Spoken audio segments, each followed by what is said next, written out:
I'm Melanie Thompson, and last Friday I stood frozen in the corner of the Grand Windsor Hotel ballroom as my sister Regina publicly called me the failure of our family during her promotion celebration to senior marketing director.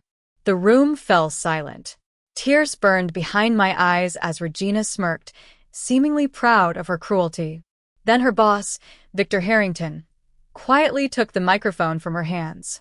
What happened next changed everything. Before I continue this story, where are you watching from today? Hit that like and subscribe button to join our community of real-life stories that prove sometimes the best revenge is simply living well. Growing up with Regina was like living in the shadow of a supernova. 3 years my senior, she blazed through every milestone with effortless perfection while I stumbled along behind her. Regina was the ambitious one, the daughter who brought home straight A's and captained every team she joined. I was different, creative, unconventional, and perpetually unable to fit the mold my parents had crafted from Regina's achievements. Our childhood home in suburban Philadelphia was wallpapered with Regina's certificates and trophies. My own artistic accomplishments, watercolor paintings and sketch portfolios, were relegated to my bedroom walls or, occasionally, the refrigerator door until Regina needed space for another academic honor. "Why can't you be more focused like your sister?" became the soundtrack of my adolescence, played most frequently by my father, Lawrence Thompson. A corporate attorney with a Harvard law degree, Dad valued measurable achievements and clear paths to success. Regina was his protege, while I remained an enigma he couldn't quite solve. "Not everyone's meant for the same journey, Lawrence," my mother Patricia would say in my defense, though her protests grew softer over the years, worn down by my father's unwavering standards. By high school, our differences crystallized. Regina was class president, valedictorian, and prom queen, the triple crown of teenage accomplishment. I found refuge in the art studio, spending lunch periods with paint-stained fingers while developing a style that my art teacher, Mrs. Callahan, called remarkably intuitive. When I won a regional art competition my junior year, Regina won a national debate championship the same week. Guess which achievement earned a celebration dinner? College choices further separated our paths. Regina attended Wharton for business management, following directly in our father's footsteps. I chose Pratt Institute for graphic design, funding my education through a combination of scholarships, loans, and part-time barista jobs. "Art isn't a career, it's a hobby," Dad remarked when I announced my college decision. "You're setting yourself up for a lifetime of struggle." His prediction proved painfully accurate during the years following graduation.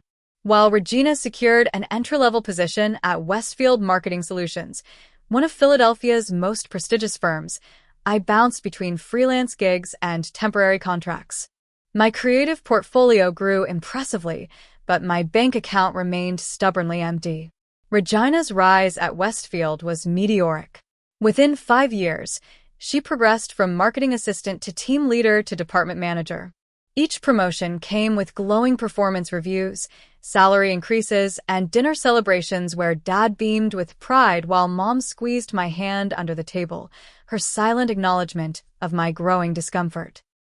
Meanwhile, I established a modest reputation in Philadelphia's art community. My digital illustrations appeared in local magazines, and I designed logos for several small businesses. I even taught evening art classes at the community center. But consistent, well-paying work remained elusive. 3 months before Regina's promotion party, disaster struck. The design agency where I'd finally secured a full-time position lost their major client and laid off half their staff, including me. With my savings depleted and rent due, I reluctantly moved back into my childhood bedroom at my parents' house, the ultimate regression in the eyes of my achievement-oriented family. "It's temporary," I assured my mother as she helped me unpack. "Just until I find something else." "Of course it is, sweetheart," she replied, though her eyes betrayed concern. Regina's reaction to my setback was less sympathetic. "Maybe if you'd chosen a more practical career path, you wouldn't be in this situation," she remarked during Sunday dinner, her tone dripping with barely concealed satisfaction. When the invitation to Regina's promotion party arrived, my instinct was to decline. The thought of standing in a room full of successful professionals while unemployed and living with my parents seemed like an exercise in masochism.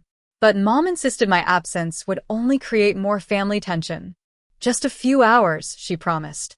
"Wear that beautiful black dress you designed, hold your head high, and remember that your path is different, not lesser." So on that fateful Friday evening, I arrived at the Grand Windsor Hotel in downtown Philadelphia, wearing my one designer dress, a sample sale find from 2 seasons ago, and a brave face that felt as fragile as porcelain. The valet took my 15-year-old Honda Civic with barely concealed surprise among the luxury vehicles lining the entrance. As I stepped into the opulent ballroom adorned with Westfield's corporate colors and congratulatory banners for their newest senior marketing director, I spotted Regina across the room, resplendent in a crimson power suit, holding court among admirers. Our eyes met briefly before she deliberately turned away, continuing her conversation without acknowledging my presence.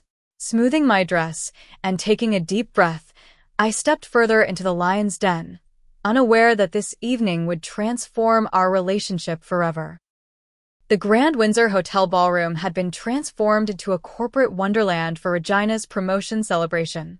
Crystal chandeliers cast a golden glow over tables adorned with elaborate floral arrangements in Westfield's signature blue and silver. A string quartet played softly in the corner, providing sophisticated background music for the mingling executives and their plus ones. I accepted a glass of champagne from a passing server and positioned myself near a tall potted plant, hoping its fronds might partially conceal me from judgmental gazes. Several of Regina's colleagues glanced in my direction, their expressions a mix of curiosity and pity.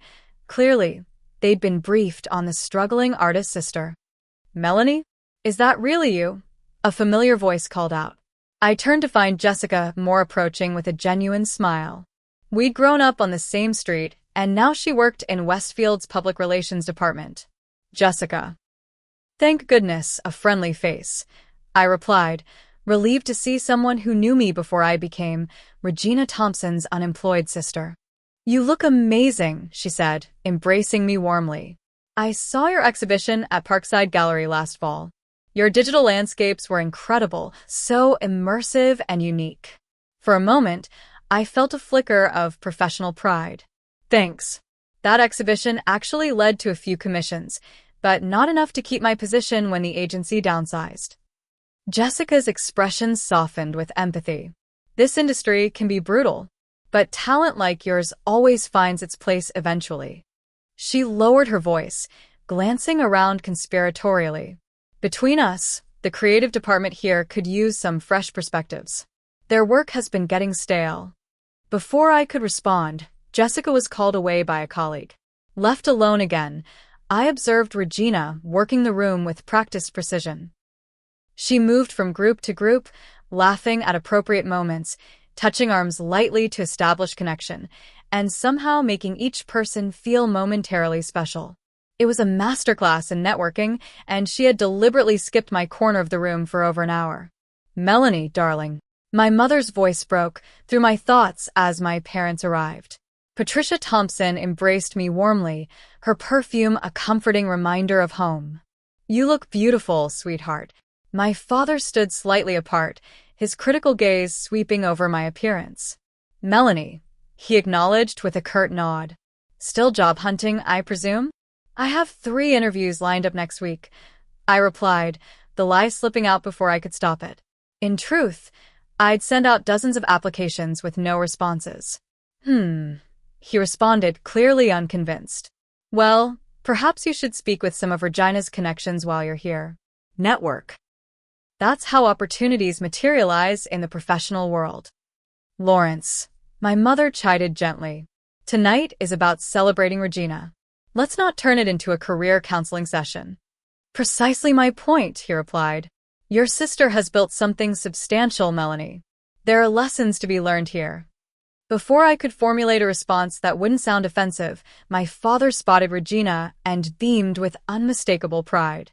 "There she is, our senior marketing director."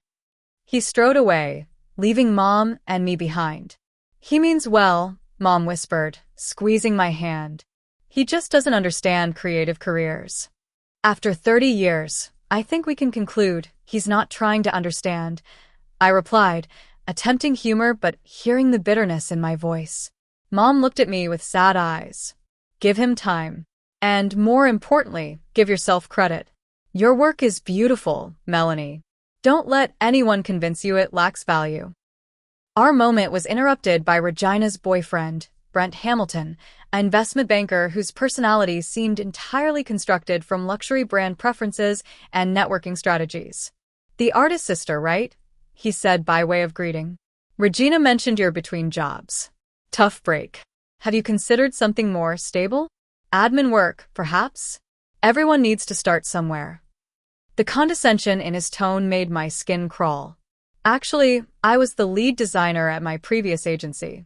Before that, I freelanced for clients including Philadelphia Magazine and the Franklin Institute. Brent raised an eyebrow. Interesting hobby. But real careers provide 401 Burmese chots and health insurance, know what I mean? He chuckled, clapping me on the shoulder like we were sharing an inside joke. I forced a smile, restraining the urge to inform him that his Rolex was a painfully obvious knockoff. I should congratulate Regina, I said instead, excusing myself from his presence. Finding Regina surrounded by admirers, I waited patiently at the edge of her circle until there was a break in conversation. Congratulations, Reg, I said, using her childhood nickname. Mom and Dad just arrived, and they're looking for you. Regina's smile remained fixed, but her eyes cooled several degrees. Thanks for coming, Melanie. Didn't expect to see you here, given your situation. I wouldn't miss my sister's big night, I replied evenly. How thoughtful, she said, her tone suggesting it was anything but. I notice you're wearing the same dress from Dad's retirement party. Vintage is very economical. The barb stung, but I maintained my composure. Sustainability in fashion is actually on trend. Some of us care about more than just status symbols. Regina's eyes narrowed slightly. Before she could respond, a distinguished man in an impeccably tailored suit approached. Regina, it's time for the speeches to begin. Are you ready? Absolutely, Victor, she replied, instantly transforming back into the poised professional. I've been preparing for this moment my entire career. Victor Harrington, the CEO of Westfield Marketing Solutions, nodded politely in my direction before escorting Regina to the small stage at the front of the ballroom. A microphone was being set up, and servers were ensuring everyone had full champagne glasses for the upcoming toast. As the room's attention shifted toward the stage, I felt a knot forming in my stomach. Public speeches meant public attention, and with Regina at the microphone, I couldn't shake the feeling that I might become collateral damage in her moment of glory. Little did I know how prophetic that anxiety would prove to be in the next few minutes, as Regina prepared to address the room with a spotlight firmly on her achievement and my failure. Victor Harrington stepped up to the microphone, his commanding presence immediately silencing the room. Silver-haired and distinguished, he emanated the quiet confidence of someone who had built an empire from the ground up. Good evening, everyone, he began, his voice warm but authoritative. Tonight, we celebrate not just a promotion, but a remarkable journey of talent, determination, and excellence. In the 7 years Regina Thompson has been with Westfield Marketing Solutions, she has consistently demonstrated the qualities we value most: strategic thinking, leadership potential, and an unwavering commitment to results. The crowd nodded appreciatively as Victor continued listing Regina's accomplishments: the North Star campaign that increased client revenue by 32%, the team restructuring that improved departmental efficiency, the prestigious industry awards Westfield had secured under her guidance. It gives me great pleasure, Victor concluded, to officially welcome Regina Thompson to our executive team as Senior Marketing Director. Regina, the floor is yours. Applause erupted as Regina took the microphone, her crimson suit catching the light dramatically. She smoothed her already perfect hair and smiled brilliantly at the audience.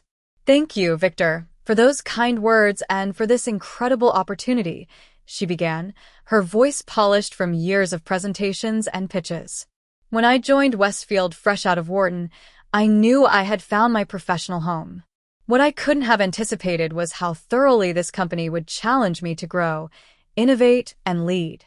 Regina launched into a carefully crafted speech about dedication and excellence. She thanked her team members by name, acknowledged Victor's mentorship, and expressed gratitude to several key clients in attendance. Her delivery was flawless, passionate without being emotional, confident without appearing arrogant. From my position near the back of the room, I noticed our father recording the speech on his phone, his expression a mixture of pride and vindication. Mother stood beside him, smiling supportively but occasionally glancing in my direction with concern. Success isn't an accident, Regina continued. It's the result of clear goals, strategic planning, and the courage to pursue excellence even when the path is difficult. The irony wasn't lost on me. These were almost verbatim the phrases our father had repeated throughout our childhood, usually after comparing my academic performance unfavorably to Regina's. I wouldn't be standing here tonight without my support system, Regina said, her voice softening for effect. My amazing boyfriend, Brent, thank you for understanding the late nights and working weekends. Brent raised his champagne glass, basking in the reflected glory. My parents, who instilled in me the values of hard work and perseverance from an early age. Dad, your example showed me what true professional commitment looks like. Mom, your unwavering support made all the difference. She had thanked everyone except me. It shouldn't have hurt. Our relationship had been strained for years, but the deliberate omission stung nonetheless. I took a large sip of champagne, wishing I could simply disappear into the expensive carpet beneath my feet. Just as I thought Regina was concluding, Victor stepped forward again. Regina, before we toast to your success, I'm curious. You've mentioned professional mentors and family support. Many of our rising executives find inspiration in unexpected places. Has there been anyone else who influenced your journey? It was a softball question, an opportunity for Regina to appear gracious and well-rounded. She could have mentioned a former teacher, a historical figure, even a celebrity she admired. Instead, her gaze locked directly onto me for the first time that evening. Actually, Victor, you raise an excellent point, she said, her tone shifting subtly. Sometimes we learn valuable lessons from contrasts rather than similarities. The knot in my stomach tightened. Something in her expression, a slight curl at the corner of her mouth, warned me what was coming. My sister Melanie is here tonight, Regina continued, gesturing in my direction. Every head in the room turned to look at me. Our paths couldn't have been more different. While I pursued business and stability, she followed her passion for art without much concern for practical realities. A few uncomfortable chuckles rippled through the audience. My cheeks burned with embarrassment. I suppose someone had to play the failure in the family, Regina added with a small, cruel laugh. Her example taught me exactly what not to do if you want success. The room fell into shocked silence. Several guests looked down at their drinks, clearly uncomfortable with the public humiliation unfolding before them. My parents' reactions were split. Dad stared stonily ahead, while Mom's hand flew to her mouth in horror. My entire body began to shake. The champagne glass in my hand trembled so violently I had to set it down on a nearby table before it spilled. Tears burned behind my eyes, but I refused to let them fall. Giving Regina the satisfaction of seeing me cry would only complete her victory. Jessica caught my eye from across the room, her expression a mixture of outrage and sympathy. She took a step toward me, but I subtly shook my head. The last thing I needed was a rescue attempt that would only draw more attention to my humiliation. Regina's smirk broadened as she observed my distress, clearly pleased with the impact of her calculated cruelty. She opened her mouth to continue, but before she could speak, Victor Harrington calmly reached over and took the microphone from her hands. The subtle power play wasn't lost on anyone in the room. Regina's expression flickered with confusion. This clearly wasn't part of her script. Thank you, Regina, Victor said, his tone pleasant but with an unmistakable edge of steel beneath. I believe we all appreciate your candor. The slight pause spoke volumes about his assessment of her remarks. My heart pounded in my chest as I considered my options. I could flee the room in tears, confirming Regina's narrative of my failure. I could create a scene, confronting her publicly and potentially making the situation worse. Or I could stand my ground with whatever dignity I could muster, enduring what I assumed would be Victor's attempt to smooth over the uncomfortable moment before proceeding with the celebration. What I never expected was what Victor Harrington said next, words that would fundamentally alter the power dynamic between Regina and me forever. Victor Harrington surveyed the room with the measured calm of someone accustomed to navigating difficult situations. His gaze lingered briefly on me before returning to address the now silent audience. "Actually," he said, his voice carrying effortlessly across the ballroom, "I'm delighted that Regina mentioned her sister Melanie, as it provides me with the perfect segue for an announcement I had planned for later this evening." Regina's self-satisfied expression faltered slightly. This clearly wasn't in her script for the evening. "While preparing for tonight's celebration," Victor continued, "I was reviewing the submissions for our company rebranding initiative. As many of you know, we've been seeking a fresh visual direction to accompany our expanded service offerings." He gestured to a digital display in the corner of the room, which suddenly illuminated with a sleek, modern logo design I immediately recognized, because I had created it. My breath caught in my throat. 3 weeks ago, I had entered an anonymous design competition for a major marketing firm's rebranding. The brief had been challenging but exciting, calling for a visual identity that honored tradition while embracing innovation. I had spent days crafting my submission, pouring my creative frustration into something positive during my unemployment. The selection process was rigorous, Victor explained. Over 200 professional designers submitted concepts, all evaluated blindly by our executive committee and brand consultants. Regina shifted uncomfortably, her eyes darting between Victor and the displayed design. "Imagine my surprise," Victor continued, "when I visited the Parkside Gallery exhibition last month and recognized the distinctive style of our winning designer in several displayed works." Jessica gasped audibly from across the room, connecting the dots before anyone else. The artist statement beside those remarkable digital landscapes mentioned techniques I'd seen in our winning design submission, Victor said, now looking directly at me. That's when I realized our anonymous winner was Melanie Thompson. The room erupted in murmurs as all eyes turned toward me once again, but this time with curiosity rather than pity. "Melanie," Victor addressed me directly, "your design submission wasn't just good, it was transformative. You captured exactly what Westfield needs to represent as we move into our next phase of growth. Your understanding of visual storytelling and brand psychology exceeded every other professional submission we received." Regina's face had transformed from smug satisfaction to stunned disbelief. She gripped the edge of the podium, knuckles whitening. "The judging panel was unanimous," Victor continued. "Your concept scored highest in innovation, market relevance, and versatility, all without knowing your identity or background." My father, who had been staring stonily ahead during Regina's cruel remarks, now turned to look at me with an expression I couldn't quite decipher, confusion mixed with something that might have been the beginning of reassessment. "In fact," Victor said, "I had planned to contact you next week about the position of creative director for our new in-house design department. We've relied on outside agencies for too long, and your work convinced us that bringing this function in-house with the right leadership would be strategically advantageous." The room had fallen completely silent again, but now the silence held anticipation rather than discomfort. I stood frozen, unable to process what was happening.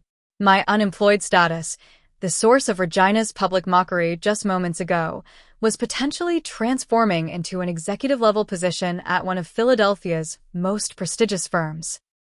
"Your submission," Victor continued, clicking through several slides that displayed components of my design system, demonstrated not just artistic talent, but strategic thinking and business acumen.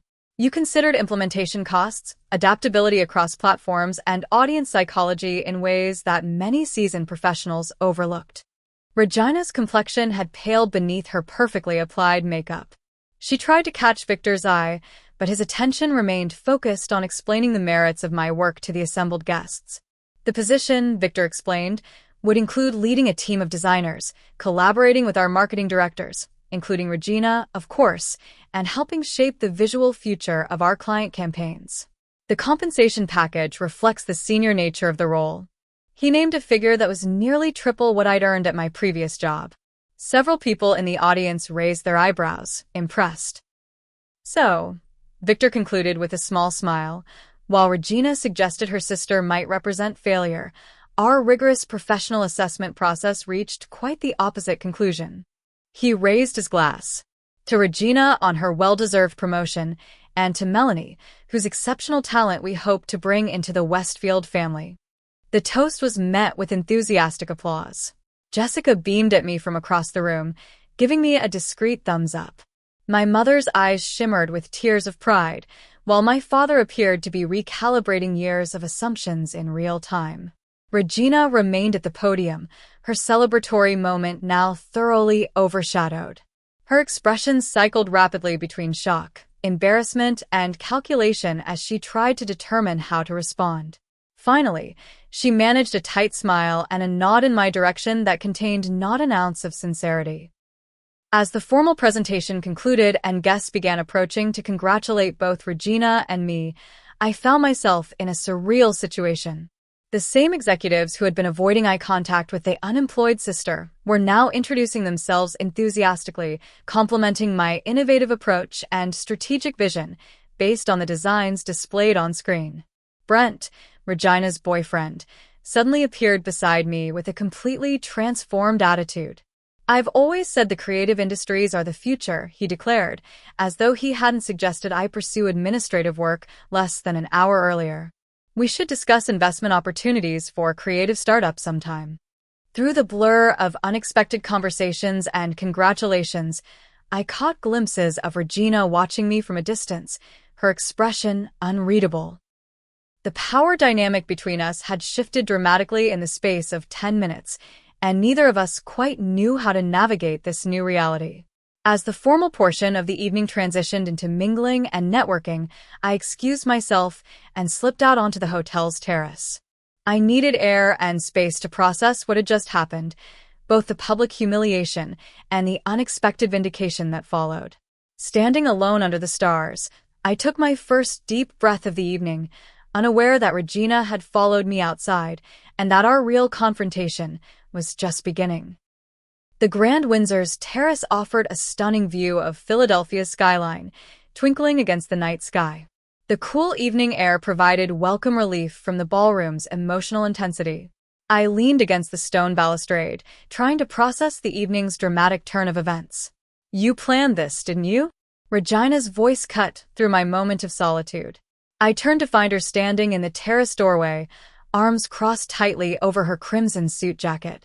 The celebratory confidence she'd projected earlier had been replaced by something harder, more brittle. Planned what exactly? I asked, genuinely confused. Don't play innocent, Melanie, she snapped, stepping fully onto the terrace and letting the door close behind her. Submitting your design to my company's contest.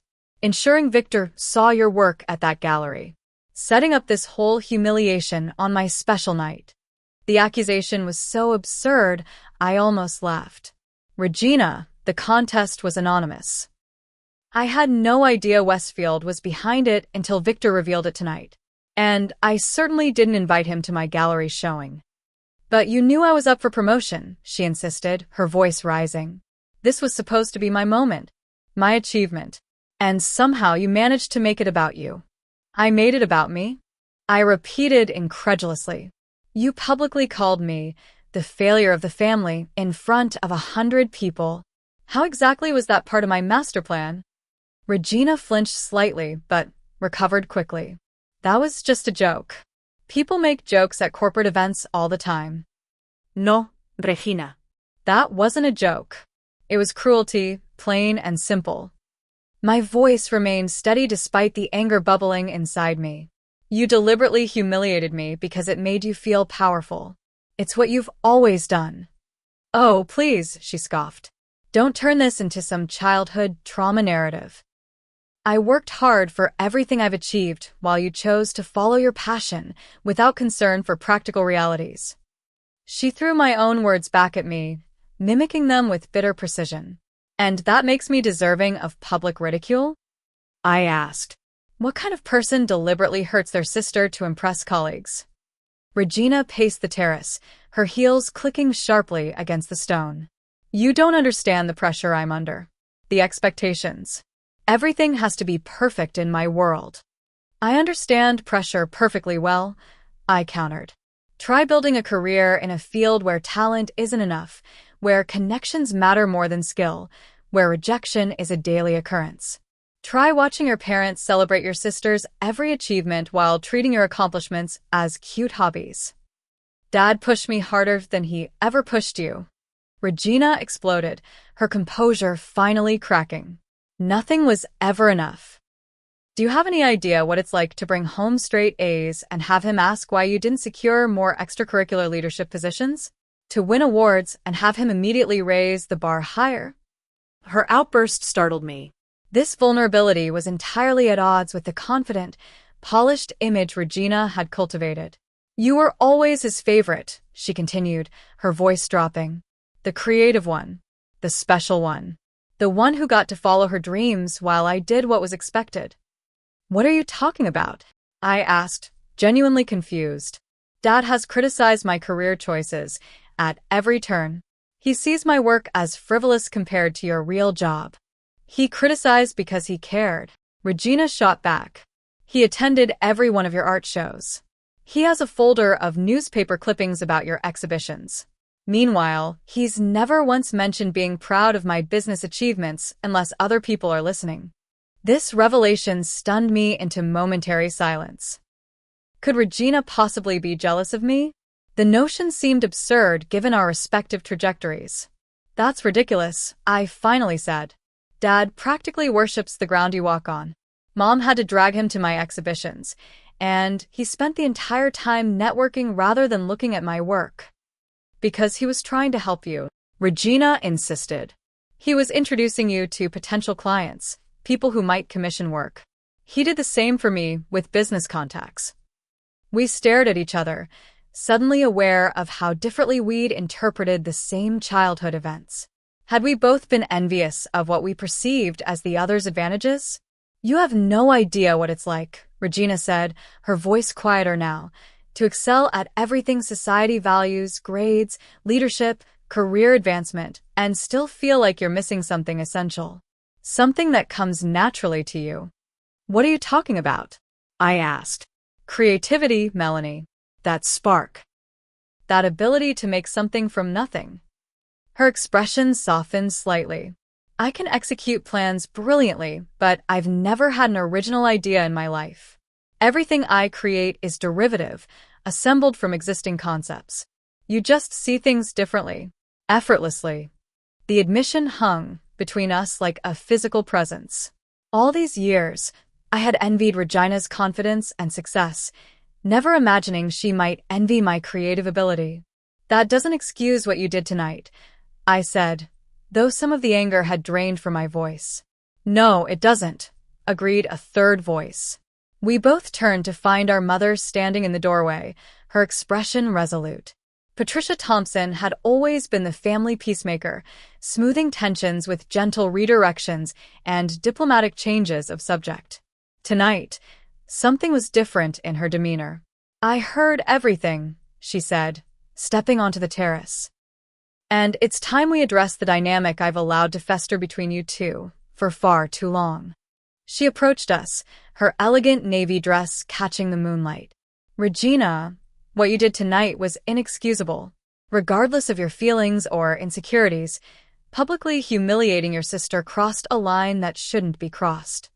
Regina opened her mouth to protest, but Mom raised her hand, silencing her.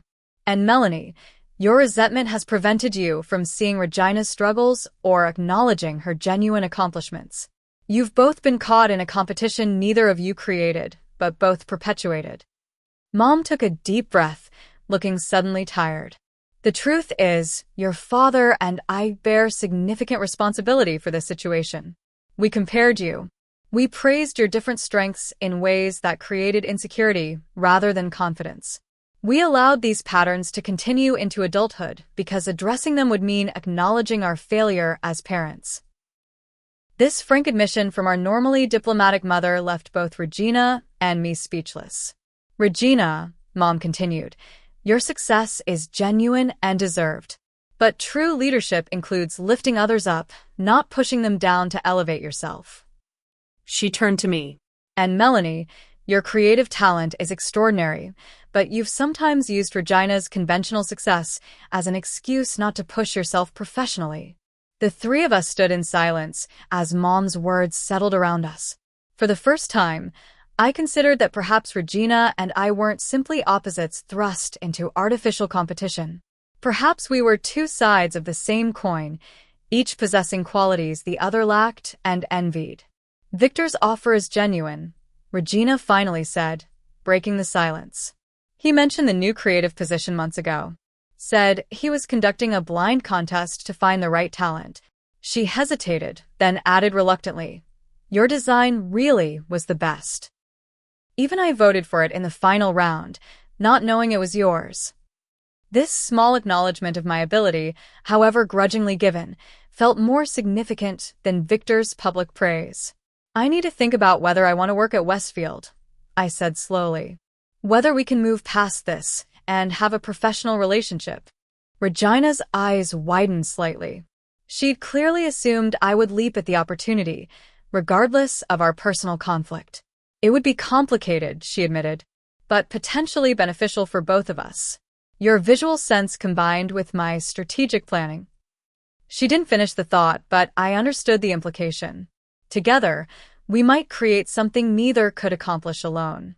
As we stood contemplating this possibility, Jessica appeared at the terrace door. "Sorry to interrupt, but Victor's looking for both of you. He wants to introduce Melanie to the creative team and discuss next steps." I exchanged a look with Regina, a silent communication passing between us for the first time in years. Despite everything, we were still sisters. We still shared a history no one else could fully understand. "I'm going back in," I decided. "I'm going to accept Victor's offer." Regina looked surprised. "Even after what I said?" "Not for you," I clarified. "For me. Because it's an incredible opportunity that I've earned. And because running away would only reinforce the narrative you created about me tonight." I straightened my shoulders and moved toward the door, feeling a newfound confidence that had nothing to do with external validation and everything to do with finally recognizing my own worth. "Melanie," Regina called after me. When I turned, she seemed to struggle for words. I'm sorry." What I said was unforgivable. It wasn't a complete transformation, but it was perhaps the first genuine apology Regina had offered me in years. "You're right," I replied. "It was unforgivable, but that doesn't mean I won't eventually forgive you anyway. We're family, Regina. That means something whether we want it to or not." As I walked back into the ballroom to accept a position that would permanently alter my career trajectory, I realized that the evening's true victory wasn't professional at all. It was the first step toward healing a relationship I had nearly given up on, and perhaps finally becoming the person I was meant to be outside of my sister's shadow. Returning to the ballroom felt like stepping into an alternate reality. The same space that had witnessed my humiliation an hour earlier now buzzed with anticipation about my potential contribution to Westfield. Victor Harrington spotted me immediately and approached with a warm smile. "Melanie, there you are. I hope I didn't overwhelm you with my impromptu announcement," he said, guiding me toward a small group of people gathered near the digital display still showcasing my design work. "It was certainly unexpected," I admitted, summoning a composure I didn't entirely feel. "Allow me to introduce our creative team," Victor said. "They're excited to meet the designer whose work impressed them so thoroughly, especially now that they know who you are." The next several minutes were a blur of introductions. Diana Ellis, the current design coordinator, Calvin Pierce, digital marketing specialist, Sophia Wright, brand strategist, and Marcus Johnson, multimedia director.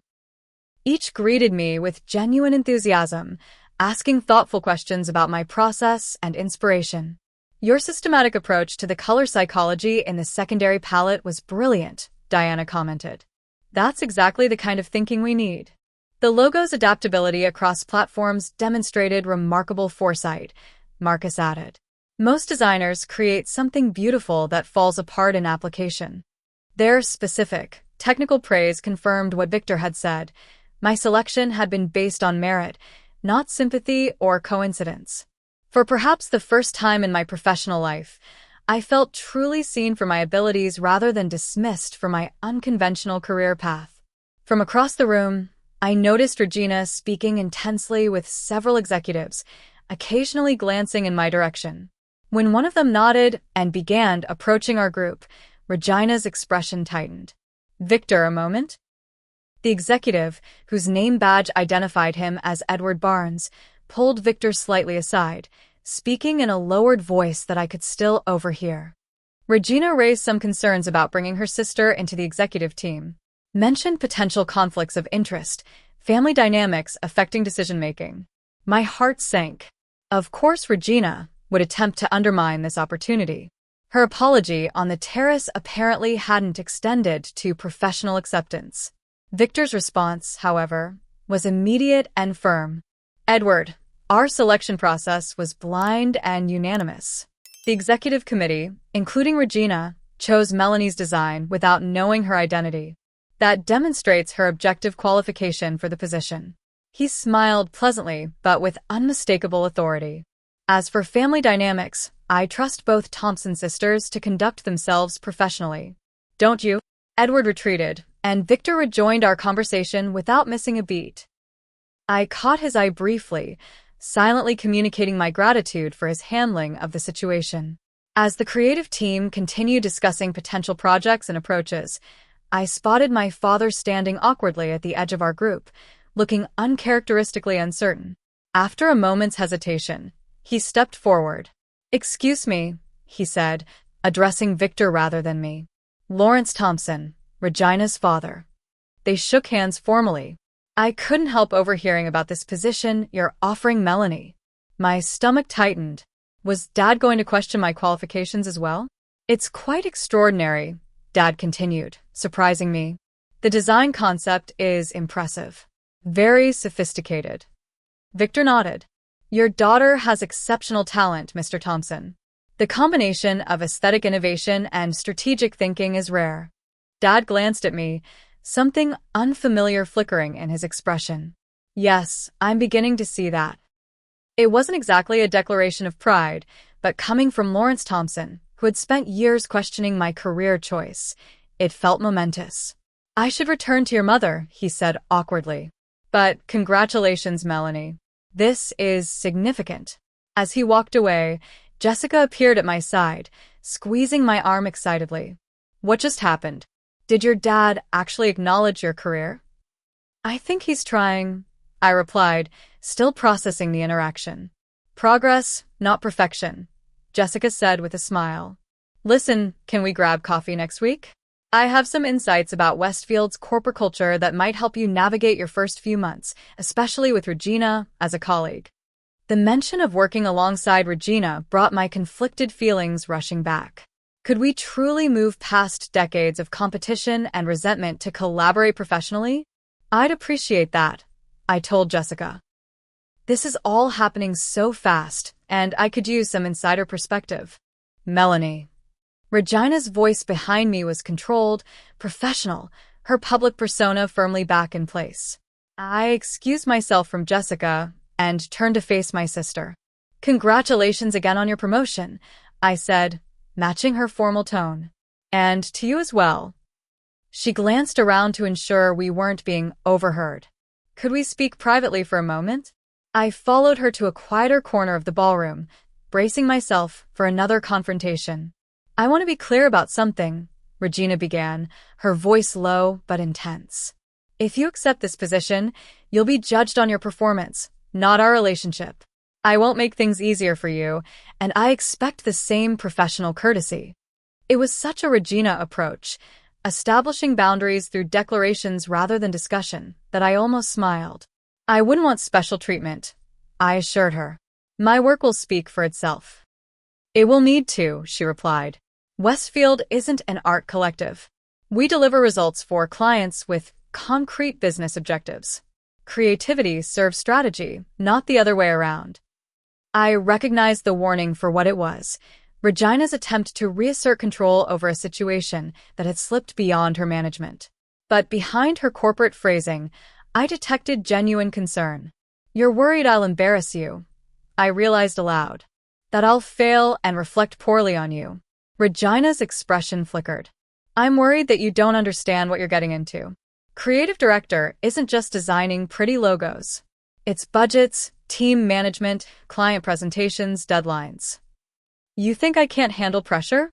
I asked, genuinely curious rather than defensive. I think you haven't had to operate in this environment before, she replied carefully. It's intense. Competitive. Not everyone thrives here. In that moment, I understood something fundamental about my sister that had eluded me for years. Regina's drive wasn't solely about outshining me or winning our father's approval. She genuinely believed in the world she had built for herself, a world of metrics and objectives, clear paths to define success. Her concern, however poorly expressed, contained a grain of authentic sisterly protection. I appreciate the warning, I said sincerely. But I've survived in a field where rejection is constant and criteria for success are subjective. Different challenges, but challenges nonetheless. Regina studied me with newfound consideration. Perhaps. Before she could say more, Victor approached us, his timing impeccable as always. I hope I'm not interrupting a family reconciliation, he said with a knowing smile. Regina, your team is requesting your presence for a department photo. Melanie, I wanted to give you this before you left this evening. He handed me a business card, not a standard corporate one, but his personal card with a private number handwritten on the back. Call me Monday morning, he said. We'll discuss specifics of the position, including timeline and compensation details. And, he added more quietly, why I value bringing someone with your perspective into our organization. It's about more than just design talent. As Victor departed, I turned the card over in my hands, still processing the evening's seismic shifts. Regina watched me with an unreadable expression. He rarely gives out his personal number, she noted. Why do you think he's so interested in my perspective? I asked. Regina considered this before answering. Victor built Westfield from nothing. He values people who create rather than simply execute. That's probably why he sees something in you that. She paused, seeming to choose her words carefully. Something different than what he sees in me. It was perhaps the most honest assessment Regina had ever offered of our different strengths, not framed as competition, but as complementary qualities. Your team is waiting, I reminded her gently. Regina nodded, straightening her already perfect posture. We'll talk more. About everything. As she walked away to rejoin her colleagues, I slipped Victor's card into my purse and surveyed the room that had witnessed both my greatest humiliation and unexpected redemption. Whatever came next, whether professional success or challenge, family healing or continued complexity, I faced it not as Regina Thompson's failing sister, but as Melanie Thompson, creative director. The title felt strange but right, like a garment tailored perfectly for someone I was just beginning to recognize, myself. 3 months after that fateful evening at the Grand Windsor Hotel, I stood in the conference room at Westfield Marketing Solutions, watching as the executive committee reviewed the final presentation for our first major rebranding project under my creative direction. The client, a century-old financial institution seeking to appeal to younger investors without alienating their established clientele, had presented exactly the kind of challenge that required balancing tradition with innovation. The execution is flawless, Victor commented, examining the comprehensive brand guidelines my team had produced. You've managed to honor their heritage while positioning them for the future. Exactly what they asked for, but better than they could have imagined. The other executives nodded in agreement, including Regina, who studied the presentation with professional objectivity. The strategy is sound, she acknowledged. The messaging framework complements the visual elements perfectly. Coming from Regina, this measured praise meant more than effusive compliments from anyone else.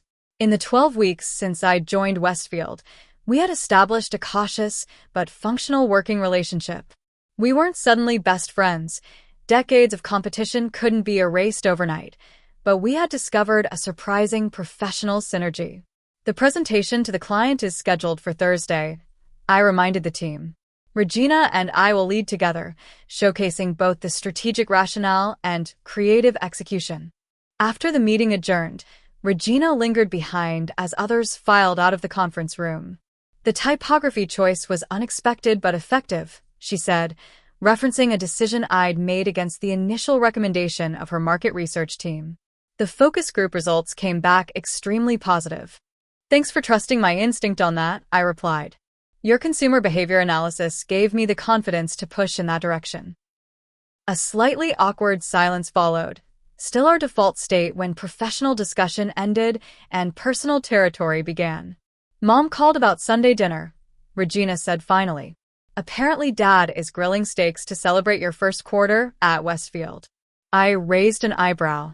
Dad's celebrating my career? Voluntarily. Regina's lip quirked in the closest thing to a genuine smile she typically displayed at work. He's been surprisingly vocal about having 2 daughters on executive tracks. Mentioned it to his golf partners 3 times, according to Mom. The transformation in my father's attitude had been one of the most unexpected developments of the past 3 months. After years of dismissing my creative career, he now requested detailed explanations of my projects and approaches, listening with genuine interest rather than thinly veiled disappointment. Will Brent be joining us? I asked, gathering my presentation materials. No, Regina replied with a hint of satisfaction. We're no longer together. This was news. I'm sorry to hear that, I offered, though I wasn't particularly sorry to see the last of Brent's condescension. Don't be. His investment advice was as shallow as his personality. Regina straightened a stack of papers unnecessarily. He couldn't understand why I'd want to collaborate with my artsy sister instead of undermining her. The admission surprised me. You defended our working relationship? It's produced results, Regina said pragmatically, though something in her expression suggested there might be more to it than mere professional efficiency. The Harper Financial rebrand will likely win industry recognition. Before I could respond, my phone buzzed with a calendar notification. I need to head out. I'm hosting Mom and Dad at my new place tonight. First time they're seeing it. The new place was a downtown apartment I'd purchased with my signing bonus, a luxurious space with floor-to-ceiling windows overlooking Rittenhouse Square. After years of financial instability, the security of my Westfield position had transformed more than just my professional identity. They'll be impressed, Regina said, and I detected no resentment in her tone. Your decorating aesthetic is distinctive. Coming from Regina, this constituted high praise for my eclectic design choices.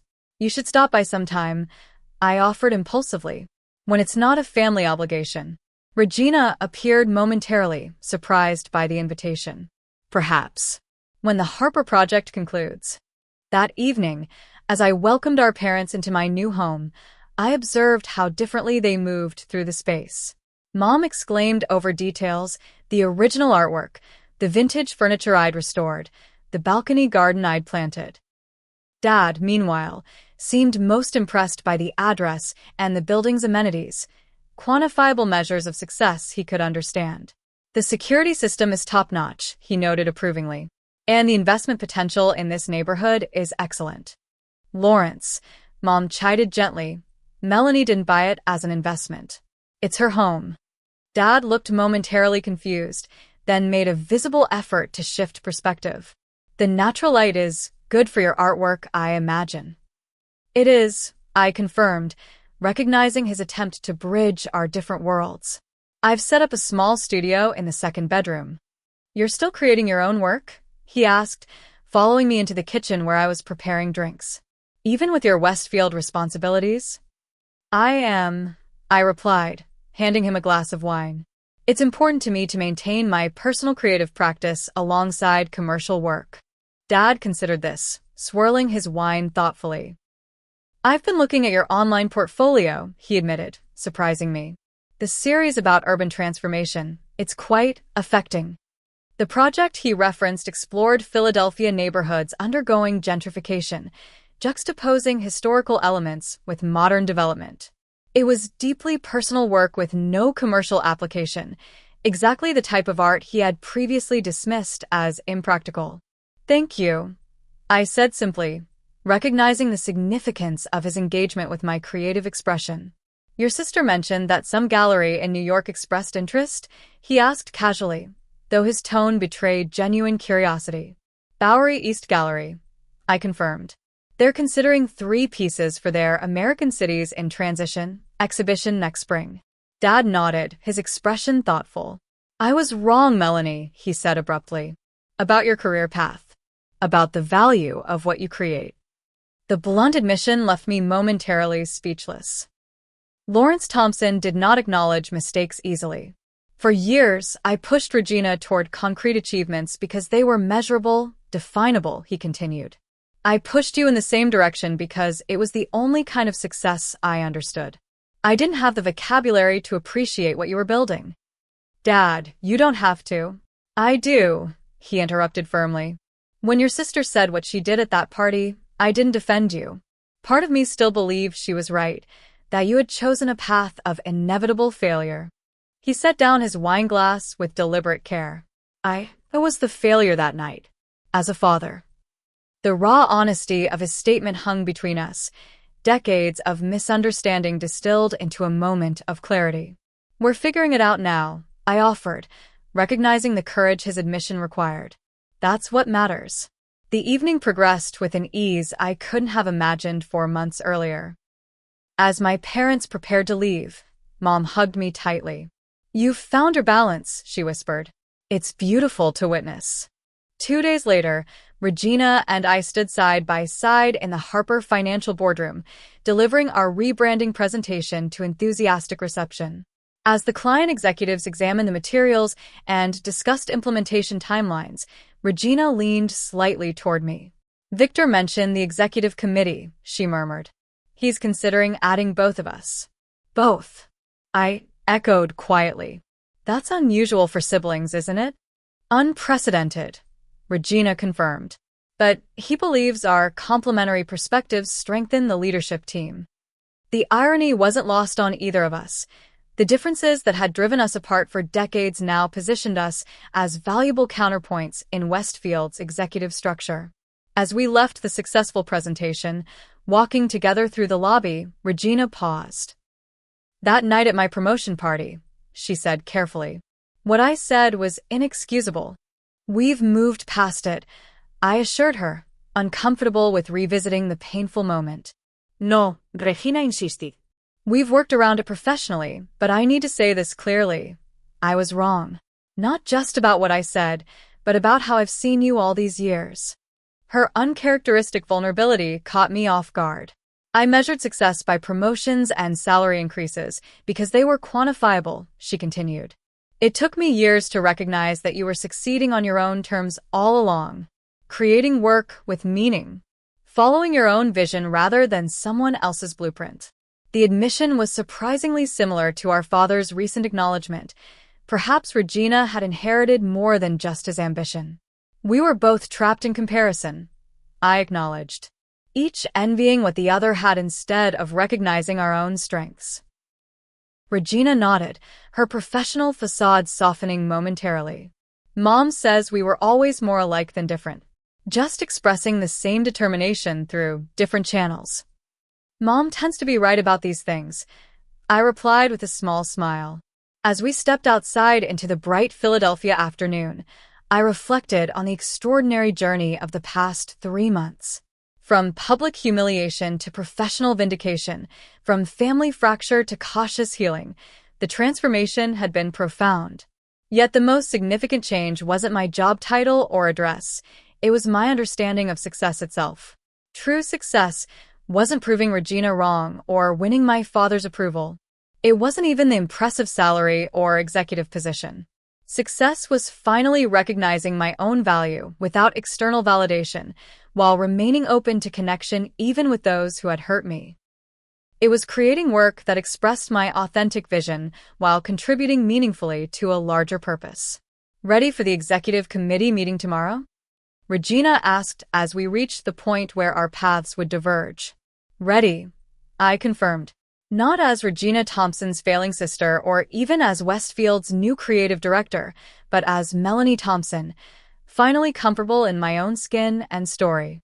As Regina walked toward her next meeting and I turned toward my studio, I considered how often we mistake external achievement for inner fulfillment, forgetting that the most meaningful success isn't what we accomplish, but who we become in the process.